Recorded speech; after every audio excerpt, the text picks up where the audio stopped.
अस्सलामुअलैकुम। आज की हमारी जो वीडियो का टॉपिक है वो है फंक्शंस। सबसे पहले हम आपको बताएंगे कि फंक्शंस जो हैं वो क्या होते हैं, उनका पर्पस क्या है और उनका सिंटैक्स क्या है। देन हम आपको प्रोग्राम जो है वो एग्जीक्यूट करके दिखाएंगे एग्जांपल्स के साथ, तो आपको मज़ीद जो है वो क्लैरिफिकेशन हो जाएगी फंक्शंस की। तो फंक्शंस जो होते हैं वो ब्लॉक ऑफ कोड उनके अंदर हम लिखते हैं। फंक्शंस के अंदर, फंक्शन की बॉडी के अंदर ब्लॉक ऑफ कोड होता है जो कि तब एग्जीक्यूट होता है जब हम उसको कॉल करते हैं। मेन में भी हम कॉल कर सकते हैं उसको, और किसी फंक्शन के अंदर भी फंक्शन को जो है हम कॉल कर सकते हैं। ये आपको बात जो है तब क्लियर हो जाएगी जब हम आपको एग्जांपल्स करके दिखाएंगे। पहले हम आपको बताएं कि फंक्शंस जो हैं वो किस तरह के होते हैं। फंक्शंस जो हैं वो सिंपल फंक्शंस भी होते हैं जो ना के रिटर्न करते हैं वैल्यू, और ना ही कोई पैरामीटर जो है वो पास होता है उनमें। और कुछ होते हैं जिनमें पैरामीटर हम पास करते हैं, और कुछ जो है वो रिटर्न टाइप के फंक्शंस होते हैं जो कि रिटर्न करते हैं वैल्यूज़ को। और इसका सिंटेक्स जो है वो सिंपल फंक्शन का वो ये होता है कि वॉइड लिखते हैं हम। वॉइड इसलिए क्योंकि इसने कोई डाटा टाइप जो है वो रिटर्न वगैरह नहीं करवानी। इधर आ जाएगा फंक्शन का नेम, अपनी मर्ज़ी से हम फंक्शन का नेम रख सकते हैं जो जिस तरह का हमने कोड लिखना है। जैसे सम का अगर हमने कोड लिखना है, फंक्शन बनाना है, तो वॉइड सम आ जाएगा और उसके बाद ये राउंड ब्रैकेट्स आ जाएंगी। ठीक है, क्योंकि हमने कोई पैरामीटर इसमें पास नहीं किया हुआ तो इसलिए ये पैरामीटर्स नहीं आएगा, कोई भी पैरामीटर नहीं आएगा। इसी तरह जो है वो ब्रैकेट्स आ जाएंगी, एम्प्टी ब्रैकेट्स आ जाएंगी। उसके बाद जो है वो ब्लॉक ऑफ कोड आएगा यहाँ पे जो हमने लिखना होगा। और ये सब कुछ है जो है वो सिंपल फंक्शन का सिंटेक्स है। इसके बाद हम देखते हैं कि फंक्शंस जो हैं पैरामीटर जो पास करते हैं उनका सिंटेक्स कैसा होता है। वो आ जाएगा वॉइड, और आ जाएगा फंक्शन नेम, और टाइप आ जाएगी जिस टाइप के हमने वेरिएबल्स जो हैं वो पास करने होंगे। और ये वेरिएबल्स जो हैं वो हमारी मर्ज़ी है, हम इसमें एक भी पैरामीटर पास कर सकते हैं, दो भी, तीन भी, और जितनी हमारी मर्ज़ी है हम पैरामीटर्स जो हैं फंक्शन में पास कर सकते हैं। इसमें कोई लिमिट नहीं है। ठीक है, उसके बाद आ जाता है इसका ब्लॉक ऑफ कोड जो हमने कोड लिखना होगा। इसके बाद एक और आती है टाइप जो कि ऐसे फंक्शन होते हैं जो रिटर्न करते हैं वैल्यूज़। तो वो आप देख सकते हैं कि उसमें आ जाएगी जिस टाइप का वेरिएबल जो है रिटर्न करना होगा, हमें वही वाली यहाँ पे डाटा टाइप लिखनी पड़ेगी। उसके बाद फंक्शन का नेम आ जाएगा और उसके बाद ये राउंड ब्रैकेट्स आ जाएंगी। अगर तो आपने पैरामीटर्स पास करने हैं तो आप वो भी कर सकते हैं, लेकिन मैंने क्योंकि एग्जांपल जो है वो इसका सिंटेक्स दिखाया है आपको कि जो रिटर्न करते हैं फंक्शन वो क्या होता है, तो मैंने इसलिए कोई भी पैरामीटर इसमें पास नहीं किया। आप अपनी जो है नीड उसके मुताबिक कर सकते हैं। फिर उसके बाद ब्लॉक ऑफ कोड आएगा, जो भी हमने ऑपरेशन परफॉर्म करना होगा वो हम करेंगे। उसके बाद जो है वो रिटर्न टाइप आ जाएगी। ठीक है, तो ये थी हमारी टाइप्स ऑफ फंक्शंस।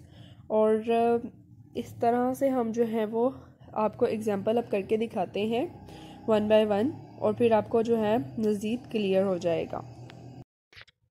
ये है अब हमारे पास एक एग्जांपल जो कि हम आपको कोड करके दिखाएंगे। इसमें है question, write a program to calculate sum of two numbers.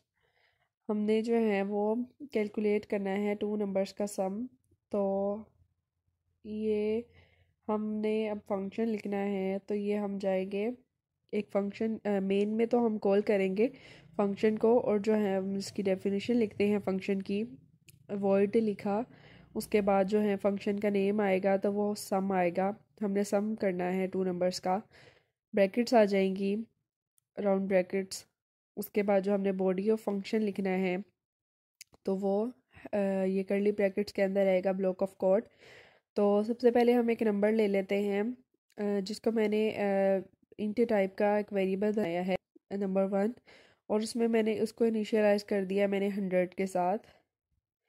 इसी तरह जो है वो मैं सेकंड नंबर भी ले लूँगी और उसको मैंने इनिशियलाइज जो है वो करवाना है 200 के साथ। आप अपनी मर्ज़ी से जो है वो वेरिएबल्स के नेम और इनिशियलाइजिंग वैल्यू जो है वो लिख सकते हैं। उसके बाद एक थर्ड वेरिएबल बनाएंगे इंटीजर टाइप का ही, और उसका जो है नाम रखेंगे सम, और उसको इनिशियलाइज कर देंगे हम ज़ीरो के साथ। उसके बाद जो है हम लोगों ने सम कैलकुलेट करना है, तो सम के अंदर जो है जो हमने ज़ीरो से इनिशियलाइज करवाया था उस सम के अंदर जो है वो हम सम रखवा देंगे नंबर 1 को, और नंबर 2 को जो है वो ऐड कर देंगे। तो ये हमने ऐड कर दिया। उसके बाद जो है हमने सी आउट, अब ये जो ऐड होकर जो आंसर आया वो सम में जो है वो स्टोर हो गया है। तो अब हम सी आउट करवा के देख लेंगे कि जो है सम उसमें क्या आई है वैल्यू। तो सम ऑफ टू नंबर्स इज़ हम लिखेंगे। उसके बाद जो है वो सम में इस तरह सम लिखेंगे और उसके बाद एंडल लगाएंगे। उसके बाद जो है हम इसको मेन में जाकर सम का जो है फंक्शन उसको कॉल कर देंगे इस तरह से। उसके बाद हम जब इसको कॉल कर देंगे, ये कॉलिंग हो रही है, सिर्फ इस तरह से हम जो है वो कॉलिंग करेंगे फंक्शन की, क्योंकि इसमें कोई पैरामीटर्स वगैरह तो जाना नहीं है, सिंपल फंक्शन है। उसके बाद हम इसको रन करके देख लेते हैं। जब हमने इसको रन करेंगे तो आप देख सकते हैं कि आंसर आ गया 300। तो ये ठीक है बिल्कुल। इससे हमें पता चल जाता है कि जो हमारा प्रोग्राम है और जो फंक्शन लिखा है वो हमने बिल्कुल ठीक है। अब आप देख सकते हैं कि जो मैंने पहले वाला कोड है सम वाला, वो मैंने एज इट इज़ लिखा रहने दिया है। और उसके बाद हमारे पास एक और जो है वो एग्जांपल है, और उसमें है write a program to calculate multiplication of two numbers by passing two values as a parameter. कि हमने टू वैल्यूज़ जो हैं वो पैरामीटर में देनी है, और उनकी मल्टीप्लिकेशन जो है वो मल्टीप्लिकेशन का जो आंसर है वो हमने सी आउट करवाना है। ठीक है, तो हम वर्ड लिखेंगे और फंक्शन का नाम आ जाएगा मल्टीप्लिकेशन। उसके बाद हम लिखेंगे पैरामीटर पास करने हैं टू, तो हम लिखेंगे एक इंटीजर टाइप का जो मैंने नम वन है वो पास किया है, और दूसरा जो है वो इंटीजर टाइप का नम टू पास कर दिया है। ठीक है, उसके बाद हम एक और जो है वो इंटीजर टाइप का मल्टीप्लाई जो है वो वेरिएबल जो है वो इनिशियलाइज करेंगे ज़ीरो के साथ, और उसमें जो है हम अपना मल्टीप्लिकेशन जो है वो जो टू नंबर्स के होंगे वो स्टोर करवाएंगे। Multiply is equal to num one into num two आ जाएगा हमारे पास, और जो आंसर होगा वो मल्टीप्लाई में सम हो जाएगा। तो हमने इसको सी आउट करवा के देख लेते हैं कि जो आंसर है वो क्या आया है, कंसोल पे प्रिंट करवा लेते हैं। तो मल्टीप्लिकेशन लिखते हैं हम of two numbers is equal to,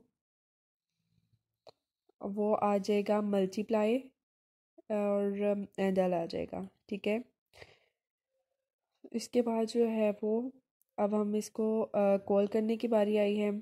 अब हमने देखे इंट मेन में जो है पहले सम वाला जो है हमने किया हुआ है कॉल, उसके नीचे ही हम मल्टीप्लिकेशन का जो है वो फंक्शन का नेम लिखेंगे, कॉपी किया है जो मैंने ऊपर से। उसके बाद उसमें टू पैरामीटर्स जो जाने हैं वो हमने मेन से भेजने हैं। तो उसके बाद उसके लिए मैंने जो है वो नम वन और नम टू जो है वो इनिशियलाइज जो है वो मैंने मेन में किया है ज़ीरो से, दोनों को ज़ीरो से जो है वो इनिशियलाइज मैंने कर दिया है। अब मैं यूज़र से जो है वो इनकी वैल्यूज़ गेट करना चाहती हूँ, तो इसके लिए मैं सी आउट और सीन से ये कर सकती हूँ। तो सी आउट में करूँगी एंटर टू वैल्यूज़, जो कि मुझे यूज़र जो है वो देगा कंसोल पे, और रन टाइम पे देगा तो फिर वो उसका जो है मल्टीप्लिकेशन शो करवा देगा स्क्रीन पे। इसके बाद जो है वो एंटर टू वैल्यूज़ सी इन जो है एक दफ़ा नम वन में कर लेंगे, और एक दफ़ा जो है सी इन नम टू में हम जो है वो कर लेंगे। इस तरह से हम गेट कर लेंगे two values, two numbers user से, और हम इसको जो है वो अपने फंक्शन में मल्टीप्लिकेशन के भेज देंगे एज आ पैरामीटर। तो जब हमने इसको कॉल करना है तो हमने इनकी इंटीजर टाइप नहीं लिखनी, डाटा टाइप मतलब नहीं लिखनी, सिर्फ वेरिएबल का नेम लिखना है। तो वो हमने लिख दिया है। अब हम इसको जो है कि मैंने बताया है कि कॉलिंग की है मैंने यहाँ पे, तो रन करके देखते हैं। अब रन किया तो पहले सम आ गया हमारा, जो हमने ऊपर फंक्शन जो है वो किया था। अब उसने हमसे वैल्यूज़ मांगी है, एक हमने दे दी है वैल्यू अपने मुताबिक 6, और जो दूसरी है वो हमने 11 दी है। तो इसका जो मल्टीप्लिकेशन है 2 नंबर्स की वो 66 आ गया है, जो कि बिल्कुल जो हमारा कोड है वो बिल्कुल ठीक एग्जीक्यूट हुआ है। तो ये हमारा कोड था ठीक। अब हम एक और जो है वो प्रोग्राम लिखेंगे छोटा सा, और उसमें फंक्शन में हम जो है रिटर्न करवाएंगे रिज़ल्ट को। तो ये हमारे पास क्वेश्चन है कि write program that divide 2 numbers and return its result.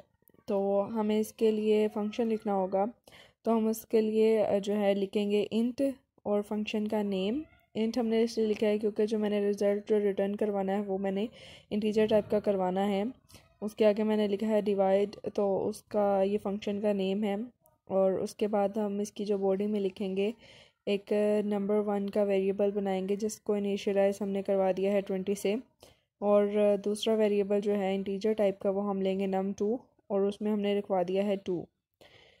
ठीक है, तो अब हमने जिसमें रिज़ल्ट जो है वो स्टोर करवाएंगे वो हमारा होगा डिव के साथ। डिव को हमने जो वेरिएबल बनाया उसको इनिशियलाइज हमने 0 से कर दिया है, और उसके अंदर हम ऑपरेशन जो है वो परफॉर्म करेंगे डिवीजन का। तो num1 डिवाइडेड बाय num2 करेंगे। और उसके बाद जो है वो हम जिस तरह हम लोग जो ऊपर फंक्शंस में लिखते आए हैं cout division, cout division is, और डेव लिखेंगे आगे उसके, क्योंकि डेव में जो है वो ऑपरेशन जो हमने परफॉर्म करवाया उसमें रिज़ल्ट आया है, और एंडल लिख देंगे इसके बाद। लेकिन आप देख सकते हैं कि ये हमने जो है रिटर्न करवाना है इसमें से, तो इसको हम कमेंट करेंगे। इस लाइन की जगह हम जो है रिटर्न करवाएंगे अपने जो रिज़ल्ट को। तो रिटर्न के बाद आएगा डिव आ जाएगा, क्योंकि हमने रिज़ल्ट को जो है वह रिटर्न करवाना है। तो डिव आएगा। उसके बाद हम इसको मेन में जो है जाके कॉल करेंगे, क्योंकि ये एक वैल्यू जो है वो रिटर्न करवा रहा है। तो हम मेन में जाके इस वैल्यू को किसी वेरिएबल में पहले हम स्टोर करवाएंगे। जैसे कि अब हम लोगों को एक इसके लिए न्यू वेरिएबल बनाना पड़ेगा। तो वो जो है हम वेरिएबल बनाते हैं, इंटीजर टाइप का होगा, क्योंकि इंटीजर टाइप की वैल्यू रिटर्न हो रही है उस फंक्शन से। तो डिवीजन का एक इंटीजर टाइप का हमने वेरिएबल बनाया जिसको 0 से इनिशियलाइज करवा दिया है हमने। और उस डिवीज़न के वेरिएबल के अंदर जो है हम लोग वो फंक्शन जो है वो कॉल करेंगे, यानी कि जो वो फंक्शन रिटर्न कर रहा है वैल्यू वो डिवीज़न में स्टोर हो जाए। तो इसलिए हमने division is equal to divide, हमारे फंक्शन का नेम था, वो लिखा। और उसके बाद जब हम सी आउट करवाएंगे जो हमने ऊपर करवाया था उसको हम कट करके नीचे पेस्ट कर देंगे, और यहाँ पे हम जो है वो सी आउट करवाएंगे। सी आउट को लिखते हैं हम cout division is equal to division आ जाएगा इधर, क्योंकि डिवीज़न वेरिएबल में ही हमारा जो है रिज़ल्ट स्टोर हुआ है। तो ये हमारा जो है वो कंप्लीट कॉलिंग हो गई है डिवाइड वाले फंक्शन की। तो अब हम इसको रन करके जो है वो देखते हैं।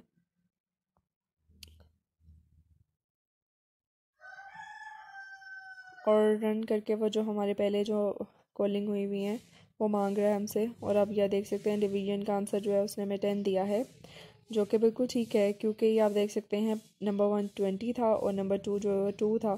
तो जब इनको डिवाइड करेंगे तो आंसर जो है हमारा 10 आएगा। तो ये ठीक। अब जो है हम एक और एग्जांपल जो है वो देखते हैं। इस फंक्शन में हमें क्वेश्चन में हमें write a program that subtracts two values by passing two values as a parameter and returns it value. तो इसके लिए हमें रिटर्न भी करना है और पैरामीटर्स में वैल्यूज़ भी देनी है 2। तो इसके लिए हमें इंट सब्ट्रैक्शन फंक्शन का नेम है जो कि, और 2 पैरामीटर्स जो हैं वो पास करने हैं num1 num2, जो कि इंटीजर टाइप के ही हैं। तो इनका रिज़ल्ट भी इंटीजर टाइप का होगा, इसलिए जो रिटर्निंग टाइप जो है वो मैंने रखी है इंट। तो सब बना लिया है वो, उसमें हम लोगों ने जो है num1 और num2 जो है माइनस करवाए हैं। उसके बाद रिटर्न करवा दिया है सब हमने। और इस तरह हम इनको, अब ये फंक्शन है सिंपल सा, इसको अब हमने मेन में जाके कॉल करना है। तो सबसे पहले तो हमें इसको नंबर जो है वो नंबर्स देने हैं, नंबर 1 नंबर 2। तो उसके लिए नंबर 1 में हमने एक वेरिएबल बनाना है नंबर 1 का, जिसके अंदर हमने 200 जो है वो वैल्यू सेव करवाई है, और नम 2 हमने बनाया है और उसमें हमने 10 जो है वो सेव करवाया है। तो इसके बाद हमें एक रिज़ल्ट के लिए जो है वो वेरिएबल बनाना पड़ेगा, जो कि हमने सब बनाया है सब्ट्रैक्ट के नाम से, और उसके अंदर हम अब कॉल करेंगे अपना फंक्शन कॉल करेंगे, जो कि ऊपर हमने बनाया था सब्ट्रैक्शन। उसमें ये जो 2 वेरिएबल्स हमने ऊपर बनाए हैं num 1 num 2, वो हम जो हैं वो एज अ पैरामीटर भेज देंगे और सी आउट करवाएंगे सब्ट्रैक्ट को, क्योंकि इस सब्ट्रैक्ट के अंदर हमारी माइनस की वैल्यू जो है वो सब्ट्रैक्शन की आ चुकी है। तो इस तरह अब हम सब्ट्रैक्ट लिखेंगे यहाँ पे और एंटर करेंगे, और इसके बाद ये हमारी कॉलिंग हो गई है। ठीक है, इसके बाद ये हमने सी आउट भी करवा लिया है। तो अब इसको रन करके देखा है तो एरर आया है। ये हमने इनिशियलाइज करवाया है, इसको नहीं करवाया तो वो हम इसको इंट सब 0 के साथ इनिशियलाइज करवाएंगे। ये एरर था हमारा। तो अब इसको रन करके देखा है तो हमारा जो है वो कंसोल आ गई है। अब हमने इसको रन किया है तो सब्ट्रैक्शन का जो आंसर 190 आया है, जो कि ठीक है, क्योंकि हमारी जो वैल्यूज़ थी वो यही थी 200 - 10। Thanks for watching this video. मिलते हैं अपनी अगली वीडियो में। लाइक शेयर एंड सब्सक्राइब करना मत भूलिएगा। अल्लाह हाफिज़।